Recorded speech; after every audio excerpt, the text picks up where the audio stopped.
Assalamualaikum warahmatullahi wabarakatuh. Profil dan biografi Gus Baha Rembang. Akhir-akhir ini mencuat nama seorang mubalik dari kalangan NU yang digandrungi oleh kaum milenial.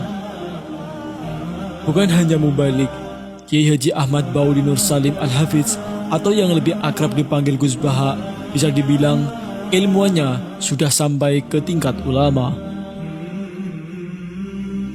Sulit ditemukan orang yang sangat memahami dan hafal detail-detail Al-Quran hingga detail-detail fikih yang tersirat dalam ayat-ayat Al-Quran seperti Pak Baha.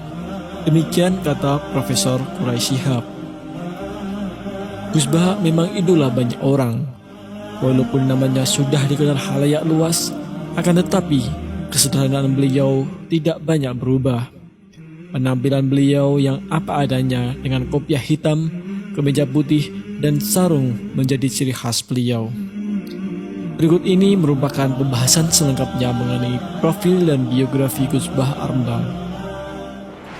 Gus Baha merupakan putra dari seorang ulama ahli Quran, yaitu Kiai Haji Nur Salim Al-Hafiz dari Desa Narukan, Kecamatan Kragan, Kabupaten Rembang, Jawa Tengah.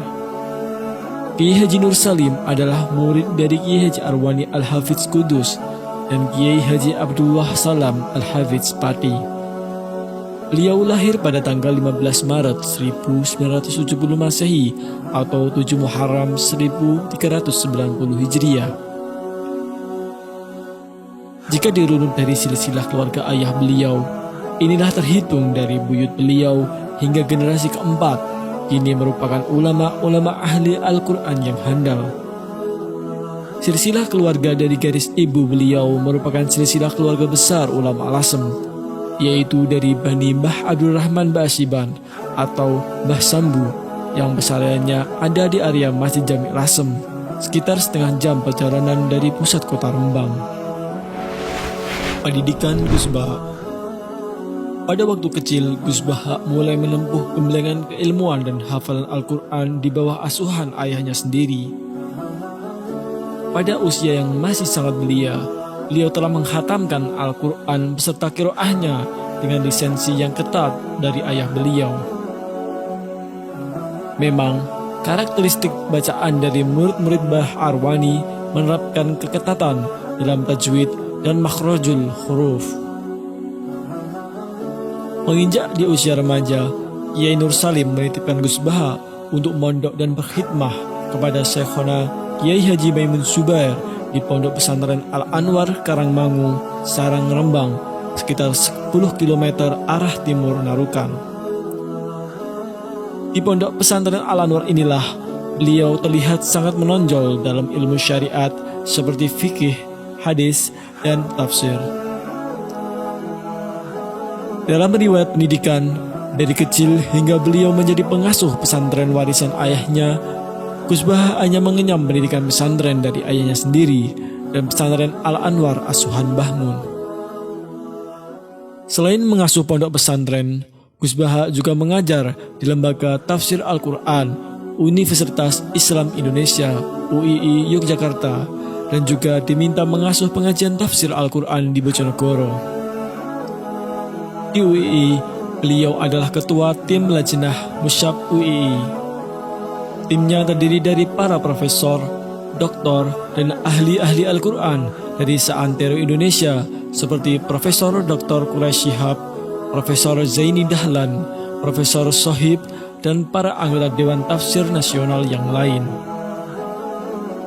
Suatu kali, Gus Baha ditawari gelar doktor honoris causa dari UI, namun beliau tidak berkenan. Dalam jagat tafsir Al-Quran di Indonesia, beliau termasuk pendatang baru dan satu-satunya dari jajaran Dewan Tafsir Nasional yang berlatar belakang pendidikan non-formal dan non-gelar. Meski demikian, kealiman dan penguasaan keilmuan beliau sangat diakui oleh para ahli tafsir nasional. Hingga pada suatu kesempatan, pernah diungkapkan oleh Profesor Quraisy Shihab bahwa kedudukan beliau di Dewan Tafsir Nasional selain sebagai mufasir, juga sebagai mufasir faqih karena penguasaan beliau pada ayat-ayat ahkam yang terkandung dalam Al-Quran.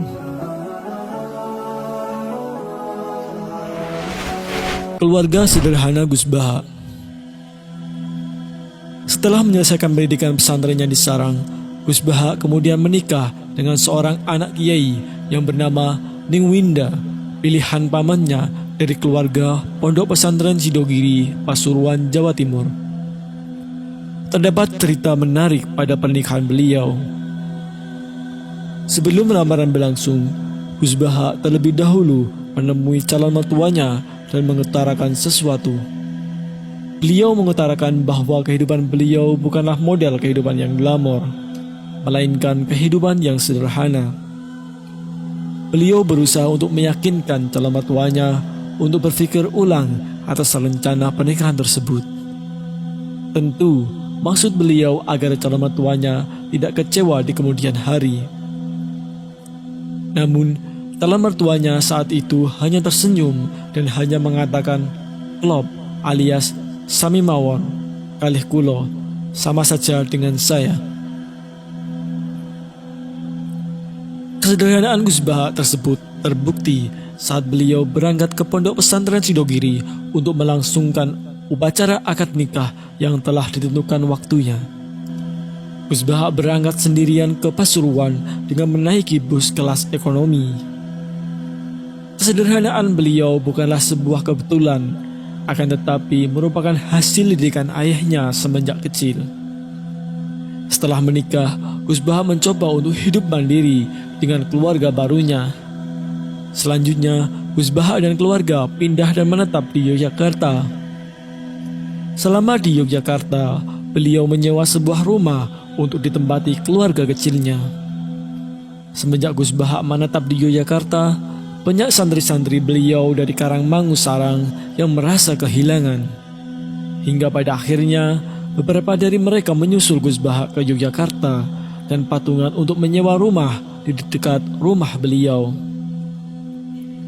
Terdapat sekitar 5 atau 7 santri mutakhorijin Al-Anwar maupun MKS yang ikut ke Yogyakarta. Saat di Yogyakarta inilah kemudian banyak masyarakat sekitar rumah Gus Baha yang akhirnya ikut serta ngaji kepada beliau.